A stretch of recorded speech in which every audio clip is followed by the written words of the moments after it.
लेकिन आज के इस वीडियो में ये ड्रोन बाकी सबसे अलग है। ये एक बड़ा ड्रोन है मगर फिर भी हम इसे इजीली कैरी कर सकते हैं क्योंकि ये फोल्ड होकर के छोटा हो जाता है। इस ड्रोन को specially day and night surveillance के लिए बनाया गया है, इसीलिए इसमें हमने 4K and thermal camera use किया है जो 3 एक्सिस गिम्बल के साथ है और ये गिम्बल कैमरा को स्टेबलाइज रखता है। साथ ही हम कैमरा के पिच एंड जॉ मूवमेंट को कंट्रोल भी कर सकते हैं। ये ड्रोन खास इसलिए भी है क्योंकि ड्रोन से हम 1 kg तक का medicine, blood, food and box को एक जगह से दूसरी जगह ले जा सकते हैं। अगर आप ड्रोन को कैमरा के लिए यूज करते हो तो सिंगल चार्ज में 45 मिनट तक उड़ता है और अगर कैमरा के साथ वजन भी उठाते हो तो 20 मिनट तक उड़ेगा। ड्रोन में manual mode, altitude hold mode, GPS mode के साथ साथ ऑटो फ्लाइट मोड भी मिलता है और इस मोड में ड्रोन खुद से उड़ता है, रिमोट से कंट्रोल करने का भी जरूरत नहीं है। अगर आप ऑटो फ्लाइट मोड में ड्रोन को उड़ाते हैं तो 60 किलोमीटर प्रति घंटा की स्पीड तक उड़ सकता है और अदर फ्लाइट मोड में 40 किलोमीटर प्रति घंटे की स्पीड तक उड़ता है। ड्रोन को रिमोट कंट्रोलर की मदद से 15 किलोमीटर दूर तक भेज सकते हैं। ये ड्रोन रिमोट कंट्रोलर के रेंज से बाहर चला जाता है या किसी कारण फ्लाई के दौरान रिमोट कंट्रोलर बंद हो जाता है या फिर ड्रोन की बैटरी डिस्चार्ज हो जाता है तो इन कंडीशन में ड्रोन क्रैश नहीं होता बल्कि ऑटोमेटिकली ड्रोन जहां से उड़ा है वहीं आकर लैंड हो जाता है। इस तरह के ड्रोन को हम डिफेंस, आर्मी, पुलिस, BSF के अलावा कई सारे जगहों और अलग अलग कामों में यूज कर सकते हैं क्योंकि आने वाले टाइम पे ड्रोन बहुत सारा काम करने वाला है। अगर आप भी घर बैठे अपना खुद का ड्रोन बनाने के लिए सीखना चाहते हो तो इस वीडियो को लास्ट तक देखना। दोस्तों, जब भी हम किसी भी ड्रोन को असेंबल करते हैं तो सबसे पहले हमें अपने ड्रोन के फ्रेम को असेंबल करना होता है क्योंकि हमारा जो ड्रोन का फ्रेम है वो अलग अलग टुकड़ों में आता है और कंप्लीट टुकड़ों को आपस में जोड़ने के बाद ही हमारा एक फ्रेम तैयार होता है। मैं अपने इस ड्रोन को बनाने के लिए टैरोट का 650 mm का क्वाडकॉप्टर फोल्डेबल फ्रेम को यूज कर रहा हूँ। वैसे इस ड्रोन में हमने जो भी पार्ट्स यूज किया है उसे आप हमारे वेबसाइट से खरीद सकते हो। मैं इन टुकड़ों को जिस तरीके से जोड़ रहा हूँ सेम वीडियो को देखते हुए आपको भी ऐसे ही जोड़ना है क्योंकि इसी में हमारा मोटर माउंट होगा। क्योंकि हमें अपने ड्रोन को जानदार और शानदार बनाना है इसलिए मैं यूज कर रहा हूँ टी मोटर का MN4112 420 kV का ब्रशलेस मोटर। ये एक ड्यूरेबल मोटर है क्योंकि इसमें यूज हुआ है high quality bearings, silicon wire और मैग्नेट।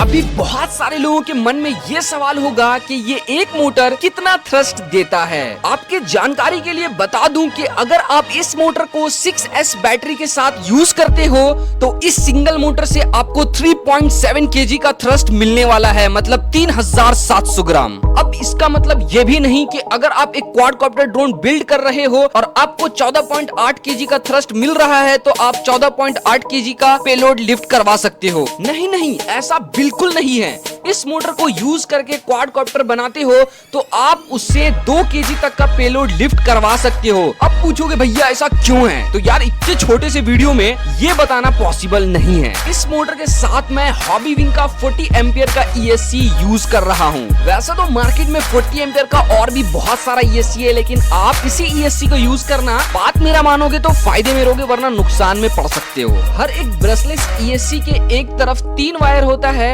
जिसे हम 3 फेज वायर कहते हैं और ब्रशलेस ESC के दूसरे साइड 2 वायर होता है, एक रेड एंड ब्लैक जिसे हम पावर वायर कहते हैं जिसमें हमारा बैटरी कनेक्ट होता है। हम जहां ESC को माउंट करने वाले हैं वहां से बैटरी का दूरी ज्यादा है इसलिए हम अलग से 2 सिलिकॉन वायर लेंगे और उसे अपने ESC के पावर वायर में जोड़ देंगे ताकि हमारा पावर वायर लंबा हो जाए। मैंने यहाँ 14 AWG का 2 सिलिकॉन वायर लिया है जिसका कलर रेड एंड ब्लैक है और इसका लंबाई 1 फीट है। इस ड्रोन को बनाने में जहाँ भी हम वायर्स को सोल्डरिंग करेंगे उसे कवर करने के लिए हमें हीट सिंक ट्यूब का इस्तेमाल करना है। अब हमें मोटर के 3 फेज वायर को ESC के 3 फेज के साथ सोल्डरिंग करना है इसलिए मैंने मोटर के वायर में हीट सिंक ट्यूब को डाल दिया है और 1 बाय 1 हम तीनों वायर्स को आपस में सोल्डरिंग कर लेंगे और हीट सिंक ट्यूब से इसे कवर भी कर लेंगे। यहाँ पे आपको इस बात का ध्यान देना है कि अगर आपको अपने मोटर के डायरेक्शन को रिवर्स करना है तो आप इन तीनों 3 फेज वायर में से किसी भी 2 वायर को आपस में अगर चेंज करते हो तो मोटर का डायरेक्शन चेंज हो जाएगा। तो अच्छा रहेगा कि हीट सिंक ट्यूब को सिंक करने से पहले आप सर्वो टेस्टर की मदद से मोटर के डायरेक्शन को चेक कर लें। इतना करने के बाद हमें सर्वो एक्सटेंशन लीड लेना है और इस लीड को हमें ESC के सिग्नल लीड के साथ कनेक्ट करना है ताकि हमारा ESC का सिग्नल लीड का लेंथ लंबा हो जाए। ये 4 स्टिकी फोम है और इस फोम को हमें पेस्ट करना है अपने फ्रेम आर्म के नीचे में, क्योंकि यहीं पे हम अपने ESC को लगाएंगे।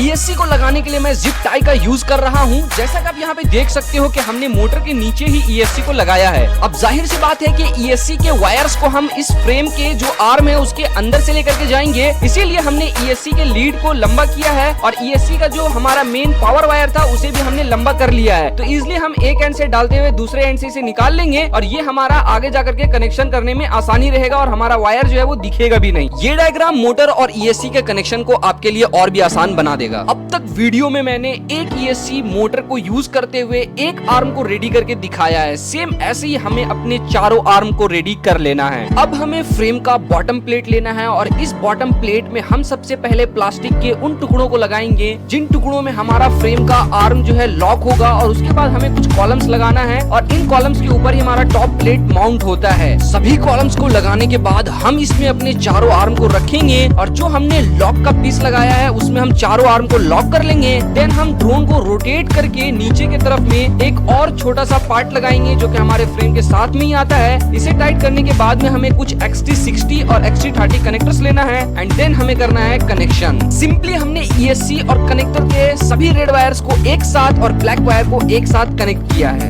अब हम अपने फ्रेम में लैंडिंग गियर को लगाएंगे। लैंडिंग गियर को हम नीचे की तरफ लगाएंगे, इसलिए हम ड्रोन को पलट लेते हैं। देन हमें दोनों लैंडिंग गियर को फ्रेम के साथ अटैच करना है और अटैच करने के बाद वापस से हम पलट करके ऊपर की तरफ से इसे स्क्रू की मदद से फिक्स कर लेंगे। अब हमें फ्रेम के टॉप प्लेट को माउंट करना है और यहाँ पे हम XT कनेक्टर्स को ऊपर की तरफ से और पीछे के साइड से निकाल लेंगे एंड देन इसे इंस्टॉल कर लेंगे। यहाँ मैंने फ्रेम के साथ एक कस्टमाइजेशन किया है। मैंने कार्बन रॉड को जोड़ करके इसे लंबा कर लिया और बीच में एक कार्बन प्लेट मैंने माउंट किया है जिसमें पैराबोलिक ड्रॉपिंग सिस्टम आगे चल करके हम लगाएंगे। क्योंकि हमें इस फ्रेम में अभी बहुत कुछ माउंट करना है लेकिन फ्रेम में स्पेस बहुत कम है, इसलिए मैंने अलग से S500 फ्रेम का कुछ पार्ट्स को यूज किया है ताकि हम इस फ्रेम में और बेहतर स्पेस बना पाएं। जैसे ये प्लेट, इसमें हमारा कैमरा गिम्बल माउंट होगा और ड्रोन को पलटने के बाद हम इसमें एक और यूनिट को लगाएंगे जिसमें हमारा रिसीवर माउंट होगा। वैसे तो स्पेस बनाने के लिए मैं अलग से भी जुगाड़ लगा सकता था, लेकिन वो जुगाड़ आपको मिल पाता या नहीं इसका मुझे पता नहीं, इसीलिए मैंने डायरेक्टली एक फ्रेम का पार्ट यूज किया है ताकि आप उसे परचेज करके डायरेक्टली इसमें यूज कर सकते हो। इस डुअल साइडेड टेप में हम फ्लाइट कंट्रोलर को माउंट करेंगे और ये है CE का N7 फ्लाइट कंट्रोलर।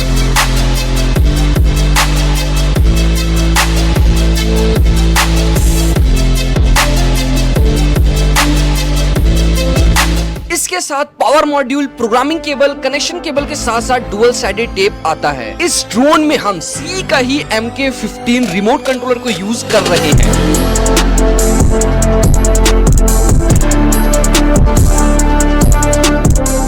ये हमारे ट्रांसमीटर का रिसीवर है और रिसीवर में ही पावर मॉड्यूल लगा हुआ है। इन दोनों को हम यहाँ पेस्ट कर लेंगे। इस ड्रोन का सबसे महंगा पार्ट्स है इस बॉक्स के अंदर। सिर्फ इसका कीमत 3-3.5 लाख तक है क्योंकि ये है CE का ZT6 mini thermal plus 4K camera gimbal. मैंने गिम्बल को माउंट करने के लिए फ्रेम में जो कार्बन फाइबर प्लेट माउंट किया था उसे हमें गिम्बल के ऊपर माउंट करना है जिप टाई की मदद से और इसे हम इजीली अपने ड्रोन में लगा सकते हैं। इस गिम्बल कैमरे से हम दिन और रात दोनों में ही वीडियो फुटेज को देख और रिकॉर्ड कर सकते हैं। ये ड्रोन एक ऑटोनोमस ड्रोन होगा, इसलिए मैं यूज कर रहा हूँ CE का M9N GPS मॉड्यूल। इस GPS मॉड्यूल को लगाने के लिए साथ में ही GPS स्टैंड आता है जिसे हम फ्रेम में कुछ इस तरीके से माउंट करेंगे और इसके ऊपर डुअल साइडेड टेप को पेस्ट करके GPS को पेस्ट कर लेंगे। इसके बाद मैंने कैमरे से हट करके सभी का कनेक्शन कर लिया है और सभी वायर्स को अच्छे से सेपरेट भी कर लिया है। आप कनेक्शन करने के लिए सभी प्रोडक्ट के यूजर मैनुअल्स को पढ़ सकते हो। ये है हमारे रिसीवर का एंटीना और इस एंटीना को हमें माउंट करना है। तो सबसे पहले हम रिसीवर में इस एंटीना को माउंट कर लेंगे, देन हम इसे अपने ड्रोन फ्रेम के पीछे वाले 2 आर्म में माउंट करेंगे जिप टाई की मदद से और जिप टाई मारने के बाद हम इसमें टेप का यूज करेंगे ताकि हमारा जो एंटीना है वो अच्छे से फिक्स हो जाए। दोस्तों, एक वीडियो को देखने में बहुत ही आसान लगता है, लेकिन उस वीडियो को बनाने में मेहनत बहुत ज्यादा लगता है। ये सब कुछ मैं आप लोगों के लिए करता हूँ, तो आप लोगों से बस इतना ही रिक्वेस्ट रहता है कि आप चैनल को सब्सक्राइब करके नोटिफिकेशन को ऑन कर लें ताकि आपसे आने वाला कोई भी वीडियो मिस ना हो। बैटरी को माउंट करने के लिए ये है 30 सेंटीमीटर का बैटरी स्ट्रैप और इस स्ट्रैप को हम यहाँ पे रख लेंगे और इसके ऊपर हम माउंट करेंगे बैटरी माउंट प्लेट और इसी के ऊपर हमारा बैटरी लगेगा। हमारा ड्रोन लगभग कंप्लीट हो चुका है और अब हमें मोटर में लगाना है प्रोपेलर्स को। इन प्रोपेलर्स को सेल्फ लॉकिंग बनाने के लिए मैं यूज कर रहा हूँ सेल्फ लॉकिंग एडेप्टर। ये एक T type carbon fibre propeller है जिसका साइज 15-50 है। इस एडेप्टर से हमारा नॉर्मल प्रोपेलर जो कि स्क्रू से माउंट होता है उसे हम सेल्फ लॉकिंग प्रोपेलर में कन्वर्ट कर सकते हैं और ऐसा करने से प्रोपेलर को बार बार लगाना और खोलना हमारे लिए बहुत ही आसान हो जाता है। दोस्तों, अगर आप किसी भी तरह का ड्रोन बनाना या फिर बनवाना चाहते हो तो आप हमारे कस्टमर सपोर्ट को कांटेक्ट कर सकते हो।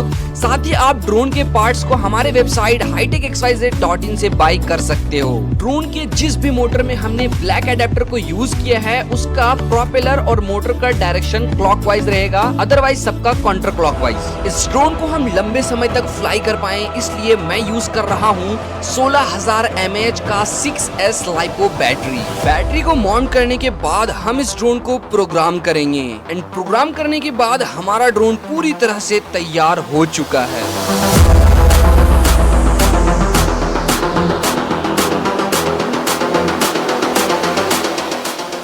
हम आ चुके हैं आउटडोर अपने इस ड्रोन को टेस्ट करने के लिए। हम अपने इस ड्रोन के हर एक फंक्शन को एक एक करके टेस्ट करेंगे। ये वीडियो ऑलरेडी काफी ज्यादा लंबा हो चुका है। इस वीडियो में हम लोगों ने जाना कि इस ड्रोन को कैसे बनाना है। अगर आप डिटेल में जानना चाहते हो कि इस ड्रोन में हमें कौन कौन सा फंक्शन मिलता है, साथ ही ड्रोन के रेडियो ट्रांसमीटर कैमरा गिम्बल को कैसे कंट्रोल करना है, कैमरा गिम्बल से दिन और रात में कैसा वीडियो फुटेज आता है, या आप ये समझ लो कि फर्स्ट टाइम ड्रोन को कैसे यूज करा जाता है। अगर आप इन सब को जानने के लिए इंटरेस्टेड हो तो वीडियो के डिस्क्रिप्शन में मैंने एक वीडियो का लिंक दिया है, उस वीडियो को जरूर से चेक करें। और अगर आपको ड्रोन पार्ट्स या फिर ड्रोन का सर्विसेज लेना है तो आज ही कांटेक्ट करें हमारे कस्टमर सपोर्ट को 9142884517 पर। लिंक वीडियो के डिस्क्रिप्शन में है।